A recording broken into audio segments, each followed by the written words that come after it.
I'm currently in a predicament, and quite frankly, I don't know what to do. I'll start from the beginning. 5 years ago, my next-door neighbor Charlie, or Charles as we call him, informed us of his 14-year-old son's disappearance. He reported it to the police, it was on the news, it was everywhere. Me and my wife felt absolutely awful and always offered to help them out in any way we could. As the years passed with no word of their son, we assumed they eventually came to terms with it and realized the worst had probably happened. Me and my wife never had the nerve to ask if the body ever turned up. Occasionally, Charles and his wife would invite me and my wife over for a barbecue during the warmer months. We noticed neither of the two were ever the same since their son had gone missing. Charles' wife Kathy was always quieter and more reserved, and Charles just seemed more awkward and nervous, both understandable to a certain extent. Fast forward a couple of years later to just last week. Charles came over to me when I was taking out the garbage and asked to borrow a shovel. Without hesitation, I ran to get him my best shovel, not asking why he needed it. He thanked me and said he just had to do some work in his backyard and he'd get it back to me by tomorrow. He then disappeared into his backyard. I went inside, and when I was by one of my upstairs windows that has a clear view into Charlie's backyard, I could see he was digging out a really big hole in the ground. He seemed to be struggling a bit. He's 56 after all. I figured I'd go grab my second shovel and help him out. As I entered his backyard and called his name, he looked up from what he was doing, dropped my shovel, and hurried over to me, saying, No, it's okay, Tim, I got it. Please, just leave. I said, What's wrong with you? It's not a big deal. Mainly because of his bizarre reaction. He told me I will not allow you to use that shovel in my backyard, and then pointed to the gate as if I were a dog. I was so taken aback by how he was acting that I just left without saying another word. I went upstairs to spy on him through the window. He was digging the hole for at least another half hour. When it finally looked like he was done, he started looking around, like up high at neighboring houses as if to check and make sure nobody was watching. And then, before I could think to hide, he spotted me at my window. All I could do at that point was casually walk away. He's up to something, and I wanted to find out what. I continued to look at his backyard every so often, but he wasn't digging anymore. I figured he knew I was watching now and would wait until it was dark out. And I was exactly right. At 1:30 in the morning, I heard the sound of a shovel hitting the dirt outside. It was too dark to see anything from my window now, so I snuck outside quietly and looked over the fence in the backyard. I could see him digging loud and clear now. When he went inside his house, I took that opportunity to sneak into his backyard and take a look at what was in the hole he was digging. The moonlight alone revealed a small piece of a black garbage bag protruding from the dirt at the bottom of the hole. I looked at his back door and back at the hole. I did this 3 more times, deciding whether or not to see what was in the bag. In the end, I decided to run back to my backyard, and it was a good thing I did because he came back outside seconds later. But he wasn't digging. In fact, he disappeared to the other side of his house and didn't come back. I went back into my house and quietly got back into bed, trying not to wake up my wife. The next day, the first thing I did was look out my window to see that the hole in the ground was completely patched up in Charles' backyard. I also noticed that his SUV was parked in the street now instead of his driveway. I don't know what happened throughout the rest of that night, but I'm disturbed to think that what was at the bottom of that hole might have been his son's body. For all I know, he dug up that hole to remove whatever he had previously buried down there and drive it somewhere else to dump it. This is all speculation, call me crazy if you want. I haven't told anyone, not even my wife. And quite frankly, I don't know what to do. Charles never gave me back my shovel. I'm not going to ask him for it. In fact, he's been avoiding me ever since. And something disturbing happened yesterday. I by coincidence happened to look out my window across to Charlie's house, and caught him standing at one of his windows looking into mine. When he saw me, he shut his blinds, and that was in the middle of the day. I have no idea what to do, but I'm honestly terrified.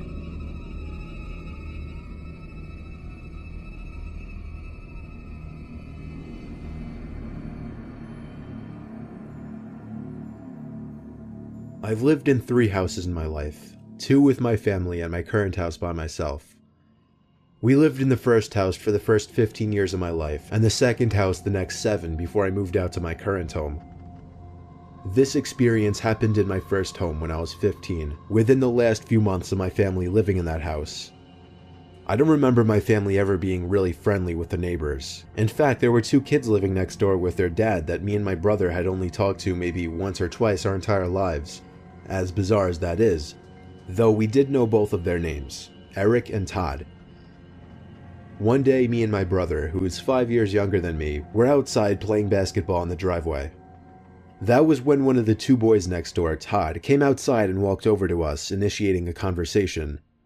I don't remember what we said to each other quote for quote, but I remember the first thing that he asked us was if it was true that we were moving. As the older brother, I did most, if not all, of the talking. Todd was probably the same age as me. I never actually asked. By the end of the conversation, he invited me to come with he and his brother to shoot BB guns by the river in the woods down the road the next day. I agreed since it was the weekend and I didn't have anything going on anyway. My little brother asked if he could come at the last second, not under the assumption that he was automatically invited as well. Todd said yeah and then walked away. Late the next day, around an hour before dusk, Eric and Todd rang the doorbell. We were quick to answer the door because our parents didn't know that we were going out to shoot BB guns. Walking down the sidewalks with Todd and Eric decked out in camo gear and carrying a duffel bag of BB guns was really strange. The level of seriousness these 2 clearly had in this was really weird to me and my brother, and we kept meeting eyes, holding in our laughter a couple of times because of it. We got to the woods having spoken very few words. I could already tell these 2 were kids of few words. Maybe why we hadn't met them officially until that point. Todd dropped the duffel bag onto the ground and unzipped it, while Eric aggressively snapped a branch off a tree and threw it into the river. Me and my brother looked at each other again, this time not finding it as funny. Todd pulled out a couple of guns and handed them to me and my brother, and that's when Todd dropped the bomb and told us they were real guns. Eric grabbed a loaded gun from the bag and began firing at trees across the river. When I realized he wasn't joking about the guns being real, I was in a mix of anger and confusion. I grabbed the gun from my brother's hands and placed both of them back in the bag. I told them we weren't comfortable with this and had to leave. Eric stopped firing, and they both looked at us with expressions that seemed half angry. One of the 2 boys yelled a curse word at us as we were walking away. I always had a feeling these 2 were bad kids, but this confirmed it. I told my brother not to speak to them anymore for the remainder of our time living there. We told our parents at the dinner table that night that they were really weird kids, but we didn't mention the gun thing. I woke up that night to a breeze of cold air hitting me in the face. My window was open all the way. I felt something hard press up against the back of my head as I was looking out the window, and somebody behind me going, "Shh, shh." Somehow I didn't scream or jump, I just stayed calm. I was able to understand what was going on surprisingly quickly. I heard Todd's voice in a whisper behind my head. He told me if I ever told anybody, especially his dad, about the guns or the visit, he would come back and kill me and my entire family. I replied in a quiet, shaky voice, "Okay." He pushed my head with his gun before leaving through my window. Every night thereafter for months, I would catch either Todd or Eric at a certain window of their house, looking into either my or my brother's room. Their behavior became more and more strange as we got closer to the date of our move. Just a week before we moved, a rock was thrown at my window one night at like 1 a.m. I opened my window and saw Todd aiming a pistol up at the window, and feeling like I was about to die, I dove for the ground, only to hear the 2 boys crack up in laughter. I heard one of them refer to me as a fucking retard. There were 2 other instances that week where the 2 would harass either me or my brother, and ultimately I couldn't think of a more perfect time for us to have moved and gotten out of there. After all these years, neither me nor my brother told anybody about the boys or their threats. All I know is those 2 boys were trouble, and it was a good thing we got out of there when we did.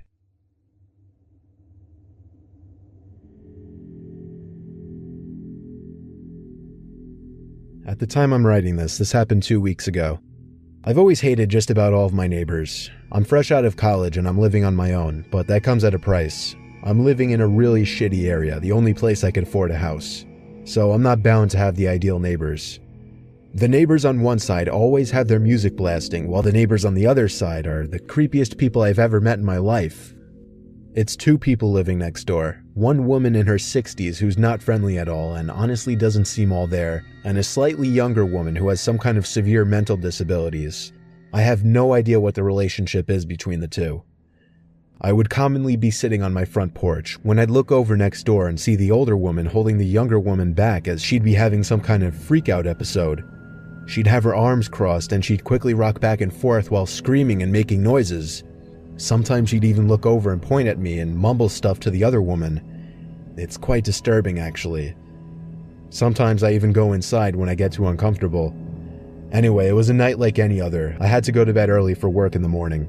However, the next-door neighbors were making an unusual amount of noise. I could hear the deranged woman screaming and throwing a fit as the older woman yelled in distress. This went on for about an hour, and I couldn't take it anymore. I marched over to the house next door and banged on the door.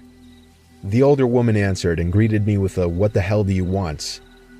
I asked as politely as I could to keep the noise down. In response, she raised her eyebrows and tilted her head down, clearly annoyed by my request. Just then, the younger woman entered the living room, screaming "How dare you!" repeatedly. The older woman held her back from approaching me, and then slammed the door in my face. I had no idea what just happened, but I felt like I didn't accomplish what I came there for. I walked back to my bed in defeat. However, I realized they had finally gone silent next door. I was able to get some sleep at last. Well, I woke up, feeling like the night went way too fast. I looked at my clock and saw that it was only 3 in the morning. My head fell back into the pillow in relief, but pretty soon I thought I could hear something come from downstairs. I got out of my bed and went over to my door just to make sure I wasn't hearing things. When I didn't hear any other sounds, I went back to bed. I woke up once again to a dark room. Only 20 minutes had passed since I'd fallen back asleep. I didn't know what could have woken me up, though. And then I heard. I panicked and tried to find my phone on my bedside desk as a source of light, but when I found it, I didn't dare turn the light on. I looked around the dark room in silence, trying to find some kind of dark figure in the room. I looked at every corner of the room, and even though it was so dark, I could tell there wasn't anybody standing there. This time I heard where it was coming from. I turned to the edge of my bed and saw a black shadowy circle-like object right at the edge of the wooden wall of my bed. When the light of my phone revealed that black object to be the face of the deranged woman from next door, she screamed like the lunatic she was. She screamed as if she were a vampire in the light. I screamed as well. I screamed as I clumsily ran for the door and tripped halfway, looking back to see the woman following me. I slammed the bedroom door behind me and ran all the way downstairs, where I locked the door leading to the upstairs. I called the cops as the woman pounded on the door, screaming incomprehensible things. When the cops showed up, I told them the woman lives next door and that she was mentally insane. The older woman from next door came over after hearing all the commotion and spoke with the cops, pleading with them to let her go, but they insisted they had to take her in for at least the night. One of the officers asked me if I wanted to press charges, and as he asked this, the older woman gave me the most evil, hateful stare imaginable. I chose not to press charges, but her stare didn't change. The officers drove the ill woman away, while the older woman continued to stare at me as she walked back to her house. 5 minutes later, I saw her get in her car and drive away. These 2 still live next to me. I'm seriously considering moving out because the creepy woman next door makes it clear she despises me. And I've concluded that the mentally ill woman is not only terrifying, but dangerous as well.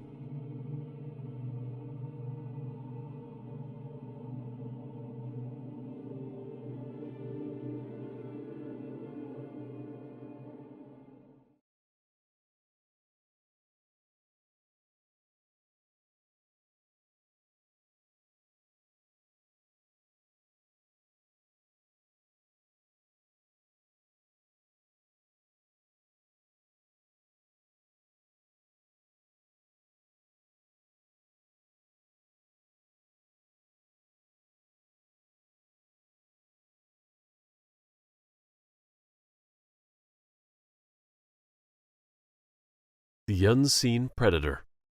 It was a beautiful weekend, and my family was ready for a camping trip. The kids, Sophie and Theo, couldn't wait to get away from the city, and Anya, my wife, was just as excited. We drove deep into the woods, farther than we'd ever gone before, until we found the perfect spot, a secluded clearing by a small lake surrounded by towering trees. The sun was just beginning to set as we finished setting up the tent. The air was cool, and we gathered around the fire, roasting marshmallows, laughing at silly stories, and just enjoying being together. It was one of those perfect moments that you wish could last forever. As the stars started to peek through the canopy above, I couldn't help but feel a deep sense of contentment. This was exactly what we needed. A break from everything. Just us, out here in nature, with nothing but the crackling of the fire and the calmness of the night. The fire had burned down to glowing embers, providing just enough warmth as the night grew colder. Sophie and Theo were already tucked into their sleeping bags, their quiet breaths mingling in the night's sounds.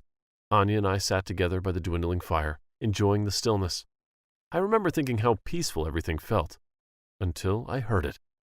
At first, it was just a faint rustling, something you could easily dismiss as the wind brushing through the leaves, but then it came again, louder this time, like something moving through the underbrush. Anya noticed it too. She turned to me, her eyes questioning, but I shrugged it off, not wanting to alarm her. But the rustling didn't stop. It seemed to be circling us, moving closer, then retreating, always just out of sight. My instincts kicked in, and I stood up, trying to peer into the darkness beyond the firelight. "Probably just a deer," I muttered, though I didn't believe it myself. Anya nodded, though she kept glancing nervously into the woods. Just when I thought it might have passed, there was a sharp snap, a twig breaking underfoot. I felt a cold shiver run down my spine. This wasn't some harmless animal. There was something out there, watching us. I grabbed the flashlight and slowly swept the beam across the trees. The light caught nothing but the dense forest and the occasional flash of something reflective, like the eyes of an animal. I told myself that's all it was, just an animal. But then, just outside the ring of light, I saw them. Footprints. Large, clawed, and unmistakably fresh. They circled the campsite in a perfect arc. My heart pounded as I tried to make sense of what I was seeing. These tracks weren't from any creature I knew. They were too big, too deep, as if something heavy and powerful had been prowling around us. I felt a wave of panic, but I forced myself to stay calm. "Anya," I said quietly, "we need to go inside the tent." She didn't ask any questions. One look at my face, and she knew something was wrong. We backed away slowly, retreating to the safety of the tent.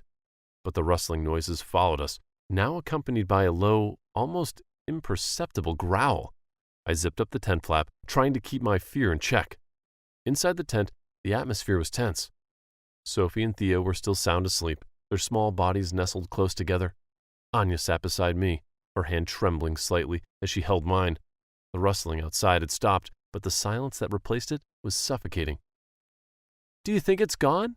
Anya whispered, her voice barely audible. I shook my head. "I don't know," I replied, my voice tense, "but I don't think it's safe to assume anything."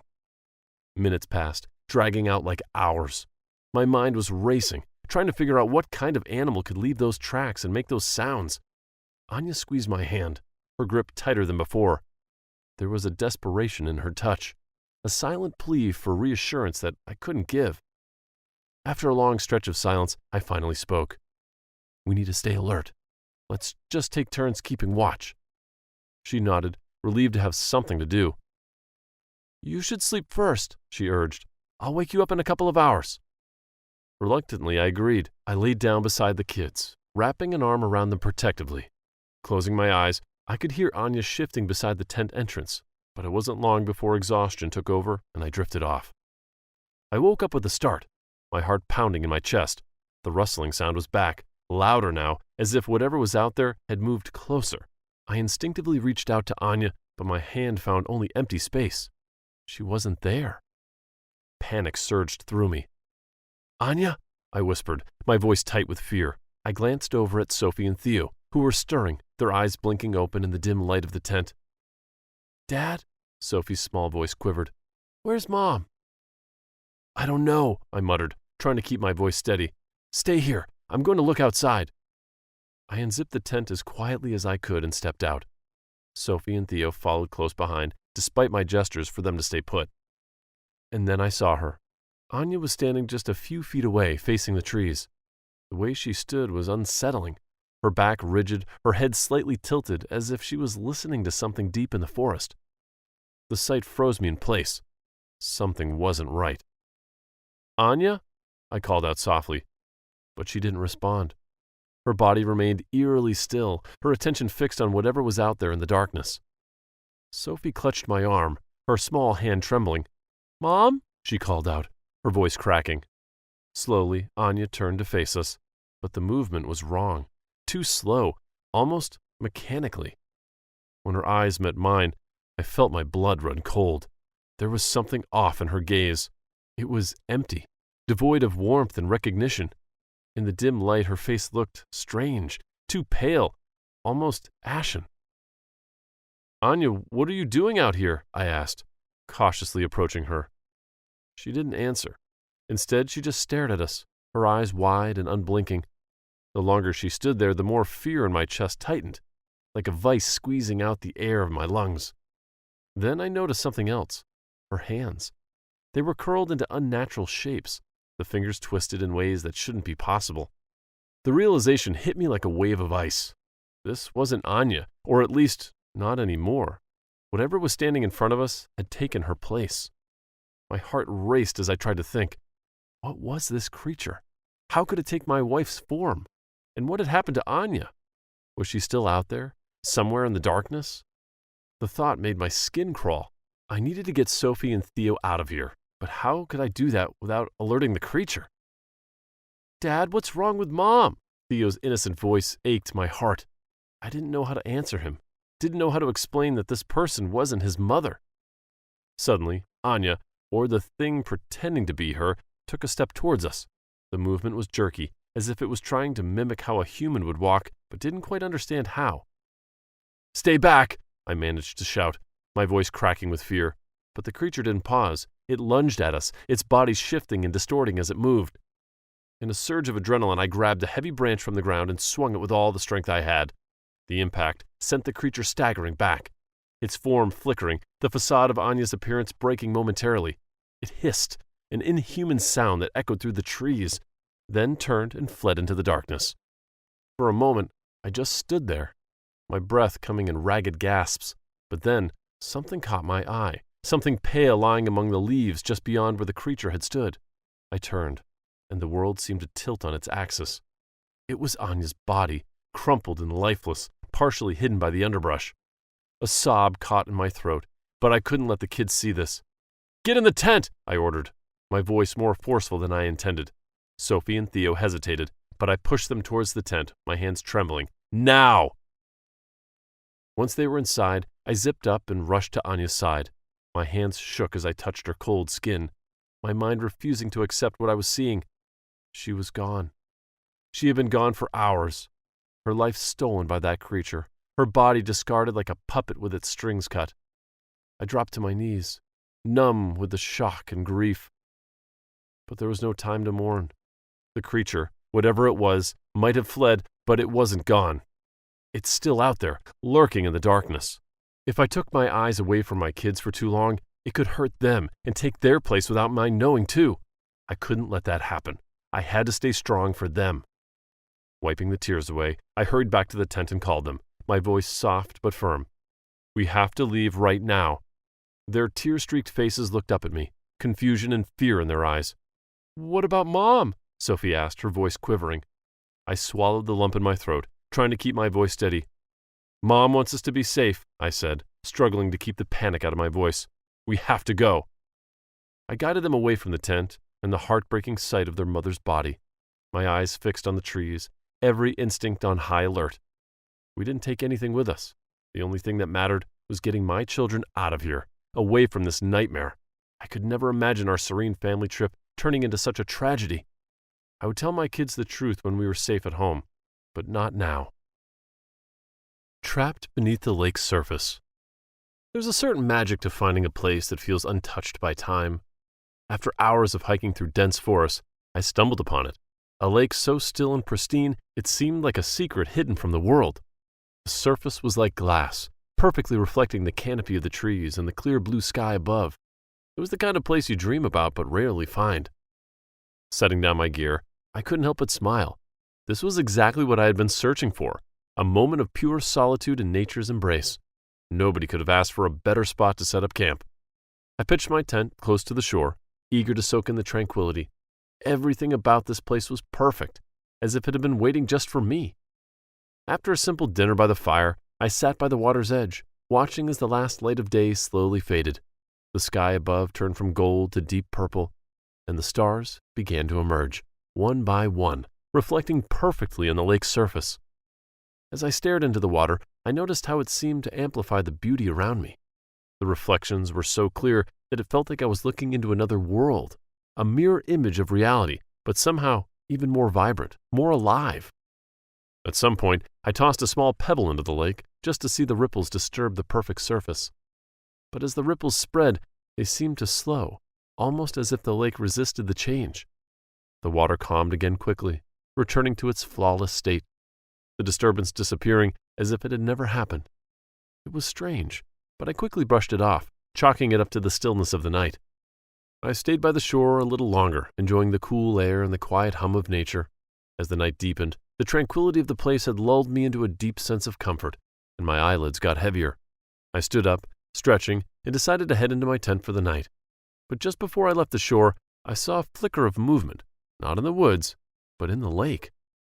My heart skipped a beat as I leaned closer. The reflections were still perfect, but there was something about them that made me uneasy. The images of the trees seemed to sway gently, but the air around me was completely still. The stars above twinkled brightly, but in the water they pulsed with a rhythm that was almost hypnotic, like a slow, deliberate heartbeat. My own reflection was still me, but not quite. Its eyes were darker, colder, as if something was peering through them, studying me from the other side of the water. A cold chill ran down my spine as I noticed something even stranger. When I moved, there was a delay in the reflection's response, almost imperceptible, but enough to make my heart skip a beat. I waved my hand slowly, watching as my reflection mimicked the motion a fraction of a second later. It was as if the lake was lagging behind reality, creating a disjointed, eerie effect. Trying to shake off the unease, I told myself I was imagining things. The stillness of the night, the isolation, it was all playing tricks on my mind. I blinked hard, hoping to clear my head, but when I opened my eyes, the reflection had changed. I was still standing by the shore, but in the water, the reflection of me was no longer mirroring my actions. It had turned, now grinning at me, and there was something deeply wrong in the way it stood. Its posture was rigid, its head tilted slightly, as if examining me from an angle that was just wrong. Fear gripped me. What the hell had I just seen? Was it a hallucination brought on by exhaustion? Or was there something else at play? Something far more sinister lurking beneath the surface of that lake?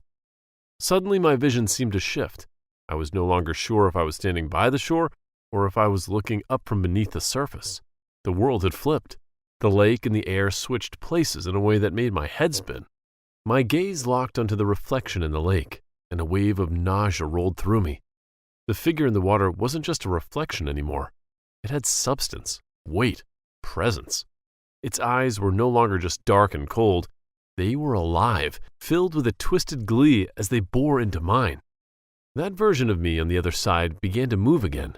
It wasn't following me, it was acting on its own. I watched in horror as it stepped closer to the shore, its movements deliberate and menacing. It looked down at me, its grin widening as it reached down to pick up the same pebble I had tossed into the water earlier. It threw the pebble with a casual flick, and I flinched as the water around me rippled in response. That's when it hit me. I was the one trapped beneath the lake's surface. I was the reflection, and the thing on the shore was now in control. Panic surged through me as I screamed at the top of my lungs, but the sound was muffled, absorbed by the water surrounding me. My hands pressed against the invisible barrier that separated me from the surface, but it was like pushing against solid glass. My reflection, my doppelganger, watched with that eerie smile, clearly enjoying my terror. As I watched helplessly, the reflection began to move on its own. It turned away from the lake, heading back toward my camp. I wanted to cry out, to warn the world that this thing wasn't me, that it was an imposter, but I knew none of my words could be heard. I could only watch in horror as it approached the campfire, now reduced to glowing embers, and stood over it for a moment, its back to me. Then, with a sudden, violent motion, it kicked dirt over the fire, extinguishing the last light of the night. The darkness seemed to swell, erasing my very existence. I pound on the invisible barrier, desperate to stop it, but the only response was a tightening in my chest, as if the water around me was closing in. But it wasn't done. It crouched down, digging through the ashes with its bare hands before pulling out a charred piece of wood. It held it up, examining it like a prize, before lifting it to its mouth. I watched in horror as it bit into the wood, gnawing on it like a wild animal, splinters and ashes falling from its mouth. The sight was so terrifying that I felt my mind teetering on the edge of madness. And then, just when I thought it couldn't get any worse, the reflection did something that broke me completely. It looked directly at me, its eyes locking onto mine through the water, and spoke. I couldn't hear the words, but I could see its lips moving, forming sounds that seemed to reverberate through the water, vibrating in my bones. The message was clear. I was never getting out. It laughed again, that silent, shaking laughter that made my skin crawl, before standing up and walking away, disappearing into the darkness of the forest. I was left alone, trapped beneath the surface of the lake, with nothing but the cold water for company. The terror was overwhelming, knowing that this thing, this twisted version of myself was out there, pretending to be me, while I was trapped here, powerless to stop it. I don't know how long I stayed there, pounding on the invisible barrier, screaming soundlessly into the void. Time lost all meaning as I struggled, trying to escape, to break through the surface. But the harder I fought, the deeper the water seemed to pull me, until I was sinking into the darkness, the world above growing more distant with every passing second. And then, just when I felt the last vestiges of my sanity slipping away, when the horror threatened to consume me, I woke up. I was lying in my tent, drenched in sweat, my heart racing. The cool night air filled my lungs as I gasped for breath, trying to shake off the lingering terror. It was just a dream. A vivid, horrifying dream. I sat up, looking around the tent, reassuring myself that I was safe. The lake was calm, the night was silent, and everything was as it should be. But deep down, I couldn't shake the feeling that something was still wrong, that maybe, just maybe, the dream wasn't entirely a dream. But that was impossible, wasn't it? The Forest of the Endless Hunger. Hunger. It's something we all know, something we all live with, a simple, manageable need that comes and goes.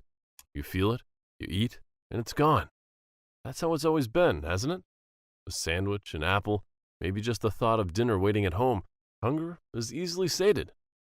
That's what I thought, anyway, as we packed our bags that morning.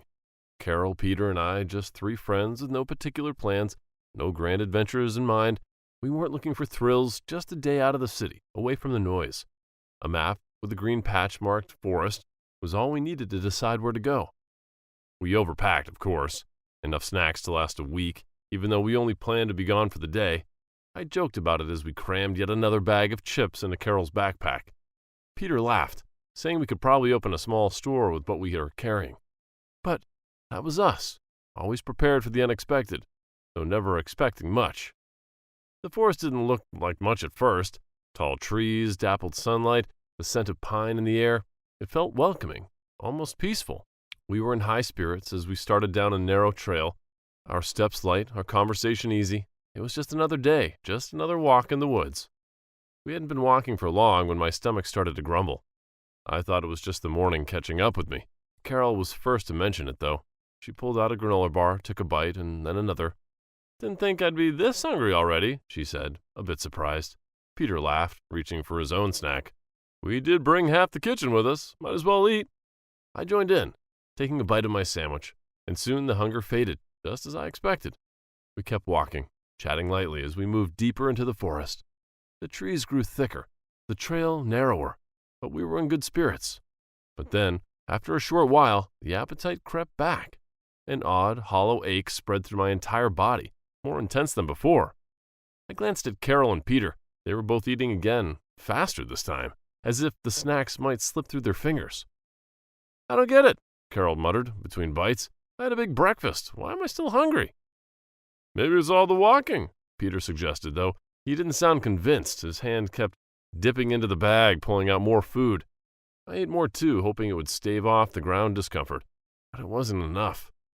The hunger gnawed at me, an incessant, almost painful craving that no amount of food seemed to satisfy. I started to feel lightheaded, my thoughts slowing down, my focus narrowing to the next bite and then the next. At first we joked about it. "Maybe there's something in the air here," Peter said, his voice light. I could see the confusion in his eyes. The snacks we had brought started disappearing at an alarming rate, our packs growing lighter and lighter. Carol stopped again, her face pale and drawn. "I'm starving," she said, the words heavy with something that wasn't quite fear but close. We all were, and it didn't make much sense. There was no reason for us to be this hungry. We had just eaten. Still, we pressed on, trying to ignore the growing discomfort. As the day wore on, the hunger became unbearable. It wasn't just a need for food anymore. It was a gnawing, insatiable force that clawed at my insides. No matter how much I ate, the hollow ache only grew stronger. I wasn't alone in this. Carol and Peter were suffering too, though none of us wanted to admit how bad it had gotten. "I don't understand it," Carol whispered, her voice thin and strained. "Why does it feel like I'm starving to death?" She clenched her stomach, her face pale and drawn as if the hunger was eating away at her from the inside out. Peter rummaged through his nearly empty pack, eyes wide with desperation. "This can't be right," he muttered, tearing into another bag of chips, his hands shaking slightly as he stuffed food into his mouth. I tried to stay calm, but I couldn't help myself reach for another sandwich. "This doesn't make sense," I said, my hands shaky. "We've eaten so much already." We tried to ration our remaining food, but it was no use. Something was terribly wrong.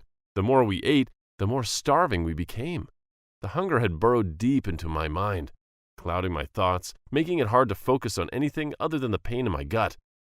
I could feel it twisting inside of me, a relentless sensation that wouldn't be sated. As the hours passed, our situation grew worse. The hunger turned us against each other in subtle, insidious ways.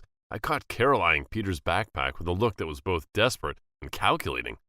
Peter, usually so generous, had grown protective of his food, his eyes darting suspiciously between us. And then it happened. We were resting near a small clearing when Carol snapped. I didn't see it coming. None of us did.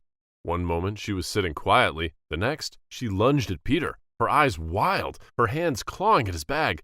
"I need it!" she screamed, the sound raw and inhuman. "I need it now!" Peter fought back, but he was weak, too weak to resist the force of her attack. By the time I managed to pull her off, Peter had already laid on the ground, panting, his face drenched in sweat.